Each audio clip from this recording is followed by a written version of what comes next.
Hi అండి. అందరికీ నమస్తే. మెత్తళ్ళ పచ్చడి 100 గ్రాముల మెత్తళ్ళు తీసుకోవాలి. తలకాయలు తీసేసి వేడి నీళ్ళలో కడగాలి. స్టవ్ వెలిగించుకొని బండి పెట్టుకొని నూనె వేసుకొని, నూనె హీటెక్కిన తర్వాత మెత్తళ్ళు వేసుకొని వేగనివ్వాలి.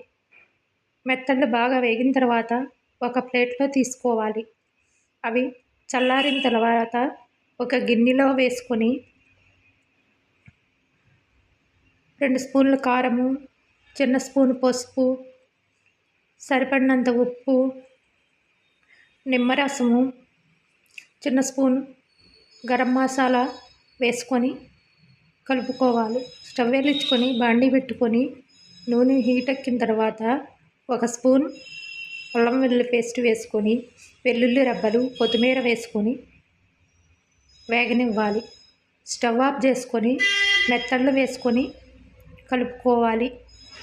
మెత్తళ్ళ పచ్చడి రెడీ అయిందండి. ఈ వీడియో నచ్చితే